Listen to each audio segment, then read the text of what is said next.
অধিকৃত পশ্চিম তীরে ক্রমশ উত্তেজনা বাড়ছে। শুক্রবার পাল্টাপাল্টি সংঘর্ষে 4 ফিলিস্তিনি ও 2 ইসরায়েলি সেনার মৃত্যুর পর কার্যত অবরুদ্ধ নাবলুস। ফিলিস্তিনি গ্রামগুলোতে তাণ্ডব চালাচ্ছে অস্ত্রধারী ইহুদি সন্ত্রাসীরা, আর তাদের মদদ দিচ্ছে ইসরায়েলি সেনারা। ফিলিস্তিনিরা বলছেন তাদের পিঠ দেয়ালে ঠেকে গেছে। এমন পরিস্থিতি রক্তক্ষয়ী সংঘাতের শঙ্কা বাড়ছে।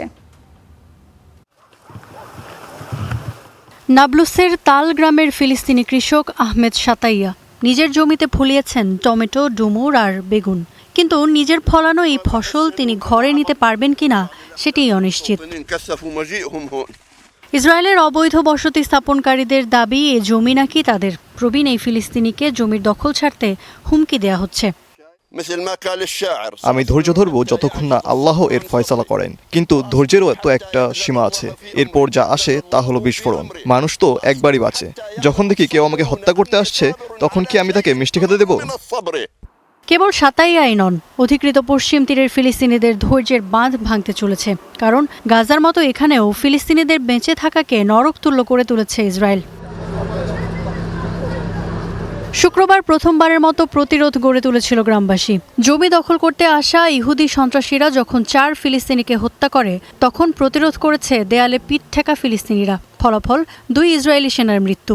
এরপর থেকেই ফিলিস্তিনিরা পেয়েছে সন্ত্রাসী তকমা। তারা বলে আমরা সন্ত্রাসী নই। আমাদের বাড়িতে একটা ছুরিও নেই। আমরা তো তাদের উপর হামলা করি না, তারাই দলে বলে হামলা চালাতে আসে। আত্মরক্ষার জন্য আমাদের হাতে শুধু পাথর। শুক্রবারের সেই ঘটনার পর পশ্চিম তীরের নাবলুসে বেড়েছে ইসরায়েলি দমনপীড়ন। পুরো এলাকা জুড়ে বেড়েছে অস্ত্রধারী ইহুদি সন্ত্রাসীদের দাপট।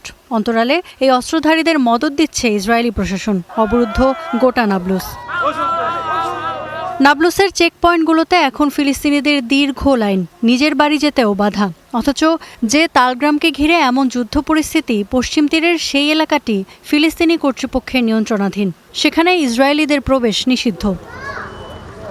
জাতিসংঘের তথ্য বলছে চলতি বছরে ইহুদি বসতি স্থাপনকারীদের হামলায় মারা গেছে 18 ফিলিস্তিনি। 2025 সালে এই সংখ্যা ছিল 17।